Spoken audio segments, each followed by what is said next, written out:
লাউ খেতি আপুনি কৰিছে? হ্যাঁ মই কৰিছোঁ। আপোনাৰ নামটো ক'ব নেকি? ৰচিদুল ইছলাম। ৰচিদুল ইছলাম। গাঁও? গাঁও টাকিমাৰি। আচ্ছা, কিমান মাটি লগাইছে? আধা বিঘা। অঁ, এতিয়া লাউ গছৰ ধৰণটো ভাল হৈ আহিছে, আগ ওলাব এতিয়া না? আগ ওলাব। এইটো ৰাজশ্ৰী আছিল না? হয়। অঁ, গিৰি চিডৰ ৰাজশ্ৰী। হয়। এতিয়া ইয়াৰ ফলন কেনেকুৱা? ভাল এইটো ফলন। আগে পিছে কৰিছে না? মই কৰিছোঁ। আগে পিছে কৰিছে। আচ্ছা, এই আধা বিঘা মাটিৰ পৰা আপুনি কিমান দিন পিছে কিমানটাকৈ লাউ কাটিব পাৰিব? মানে 3 দিন বা 4 দিন পিছত 120-125 মান হৈ যায়। ফাৰ্ষ্ট টাইমত এনেকুৱা আহি যাব, লাহে লাহে বৃদ্ধি পাব। লাহে বাঢ়িব। আচ্ছা, 250-300 হৈ যাব। আধা বিঘাতেই? আধা বিঘাতে। তেনেহ'লে 1 বিঘা কৰিলে একদম 500-600 হৈ যাব। হৈ যাব। তো বন্ধুসকল, মই হাতীমা আজি আকৌ পুনৰ আপোনালোকৰ মাজলৈ লাউ খেতিৰ ভিডিঅ' এটা লৈ উপস্থিত হ'লোহি। আপোনালোকে ভিডিঅ' চাই কেনে পালে কমেণ্ট কৰিব, কিন্তু যিমান পাৰে মোৰ ভিডিঅ'টো আপোনালোকে শ্বেয়াৰ কৰিব। আজি মই আপোনালোকৰ লগত লাউ খেতিৰ সম্পূৰ্ণ তথ্যটো আপোনালোকৰ লগত আলোচনা কৰিম। কথা হ'ল, ভিডিঅ'টো স্কিপ নকৰাই ভাল হ'ব। লাউ খেতি কেনেকৈ কৰিব লাগে, কেনেকুৱা ধৰণে যতন কৰিব লাগে, কিমান পৰিমাণে সাৰ খটাব লাগে, গোবৰ সাৰ কিমান দিব লাগে, ৰাসায়নিক সাৰ কি দিব লাগে, লগতে ফাৰ্টিলাইজাৰ কি দিলে লাউ গছত আধা বিঘা মাটিতে বোলে 300-ৰ পৰা 400কৈ লাউ 3-4 দিন পিছে কাটি কিনে বজাৰলৈ বিকিব পাৰিব। তো খেতিয়কে স্পষ্ট ভাষা দি আপোনালোকক জনাইছে। তো এইটো খেতিত যিটো বীজ দিয়া হৈছে আপোনালোকক দেখুৱাই আছোঁ, এইটো গিৰি চিডৰ ৰাজশ্ৰী। ইমানেই ভাল দেখাত আৰু ইমানেই লাগন দিয়ে। আপোনালোকে যদি এবাৰ এইটো খেতিৰ ওপৰত গুৰুত্ব দিয়ে আৰু গুটি লগাই, আপোনালোকৰ খেতিটো ছেম এনেকুৱা ধৰণেৰে ফলন হ'ব।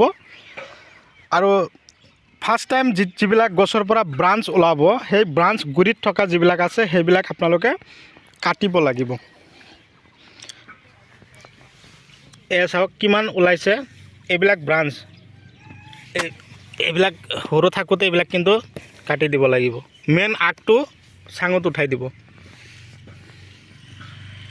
এই খেতি কৰিবলৈ হ'লে প্ৰতি বিঘাত আপোনালোকে গোবৰ সাৰ অকণমান বেছি খটাব।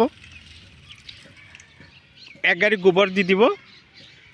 ছুপাৰ ফছফেট 50 কিলো বিঘাত, potash 10 kilo, urea 15, DAP 15 kilo দিব। ধুনীয়াকৈ হাল মাৰিব, ময়াব, ধূলিময় কৰি তাৰপিছত আপোনালোকে গুটি দিব। যিটো খেতি আপোনালোকক দেখুৱাই আছোঁ, এইটো খেতিত কিন্তু গুটি দিয়া হৈছে 3 ফুট। এটা গুটিৰ পৰা আৰু এটা গুটিৰ দূৰত্ব 3 ফুট, আৰু শাৰীৰ পৰা শাৰীৰ দূৰত্ব 6 ফুট দি তাৰপিছত যেতিয়া গজালি মাৰিলে, পোখা মাৰিল, তেতিয়া আকৌ গছত ধুনীয়াকৈ পোকৰ ঔষধ স্প্ৰে কৰিছে। ফাৰ্ষ্ট টাইম যেতিয়া লাউ গছবিলাকত তাৰমানে পুলি থকা সময়ত আপোনালোকে যিবিলাক ঔষধ দিব, তাৰে ভিতৰত বগা মাখি যাতে ডিষ্টাৰ্ব নকৰে তাৰ কাৰণে আপোনালোকে 1 তাৰা স্প্ৰে কৰিব। বগা মাখি খেদিবৰ কাৰণে 1 তাৰা লাগিব।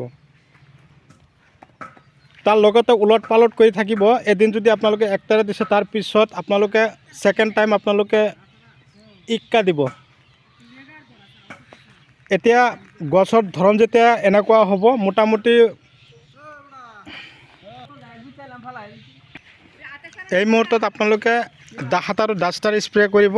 দাহাত আৰু ডাষ্টাৰৰ কাম হ'ল, গছৰ পাতবিলাক যে ফুলি যায়, গছৰ পাত ফুলি গ'লে সেই মুহূৰ্তত আপোনালোকে দাহাত আৰু ডাষ্টাৰ দিব। গছৰ পাতত ক'লা ক'লা দাগ পৰিলে লক্ষণ দি স্প্ৰে কৰিব। জুডিঅ' পাৱাৰ দিব। এনেকুৱা ধৰণৰ পাতবিলাক গেলি যাবলৈ আৰম্ভ কৰিলে, আগবিলাক মাত্ৰ এটা আগ উঠাই দিব চাঙত। ওপৰত চাং ৰেডি হৈছে। আৰু ফাৰ্টিলাইজাৰ যদি দিব খুজিছে, তেনেহ'লে বনাছ, ষ্ট্ৰপলেজাৰ 95, হিমুক আৰু ফলভিক এচিড থকা, লগতে আপোনালোকে জিভা 26 মাৰ্বল এইবিলাক দিব। তাৰ লগতে এইবিলাক মাৰ্বল আৰু এই জিভা 26 যে আপোনালোকক দিলে কেতিয়া দিব, আৰু অলপ গছটো ডাঙৰ হ'ব লাগিব, দুটা এটা ফলন যেতিয়া লাগন দিব, তেতিয়া চাব আপোনালোকৰ গছত যথেষ্ট পৰিমাণে ফলন আহি যাব। আধা বিঘা মাটিৰ পৰা অন্ততঃ 400-ৰ পৰা 350 এনেকুৱাকৈ লাউ কাটি আপোনালোকে বজাৰলৈ বিকিব পাৰিব, যদি আপোনালোকে গিৰি চিডৰ ৰাজশ্ৰী আপোনালোকে লগাব পাৰে।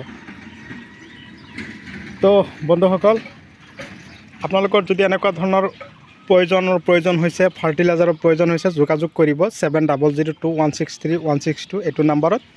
মই আপোনালোকক এনেকুৱা ধৰণৰ উন্নত বীজবিলাক, উন্নত ফাৰ্টিলাইজাৰবিলাক, উন্নত ঔষধবিলাক মই আপোনালোকক দিম। মই নিজৰ খেতিত যিবিলাক ঘটাই আছোঁ আপোনালোকক সেই ঔষধবিলাক আপোনালোকৰ কাৰণে পঠিয়াই দিবৰ কাৰণে প্ৰস্তুতি ল'ম।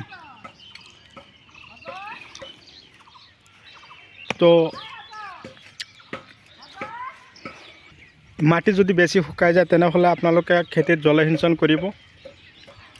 জলসিঞ্চন সময়মতে কৰিব নোৱাৰিলে কিন্তু গছবিলাক পাতবিলাক হালধীয়া হোৱাৰ সম্ভাৱনা থাকে। আৰু এটা সমস্যা হ'ল লাওবিলাকৰ কলি, যিবিলাক লাও ধৰি থাকে সৰু সৰু কলিবিলাক পচি যায়, গেলি যায়। আপোনালোকে সেই মুহূৰ্তত কিন্তু মাজে মাজে এমিষ্টাৰ টপ স্প্ৰে কৰিব। আৰু ভিটামিন বুলি ক'লে বহুত আছে, চাই পাৱাৰ প্লাছ, ৰজোটা, পিকআপ, মিৰাকলান, এনেকুৱা ধৰণৰ ভিটামিনবিলাক আপোনালোকে দি যাব। আপোনালোকে এনেকুৱা ধৰণৰ ভিটামিনবিলাক দিয়াৰ পিছত আপোনালোকৰ নিজৰ খেতিৰ যিটো গ্ৰ'থ আপোনালোকে নিজেই চাব পাৰিব। লাও গছৰ পাতবিলাকৰ ধৰণ চাইছে, তো খেতিয়কে ৰাতিপুৱাৰ পৰা কষ্ট কৰি এইখিনিলৈকে নিকানি কাম ক্লিয়াৰ কৰিলে। আৰু গছৰ পাতবিলাক চাইছে নেকি একদম পূৰা ধুনীয়া হৈছে, আগ ওলাই আছে।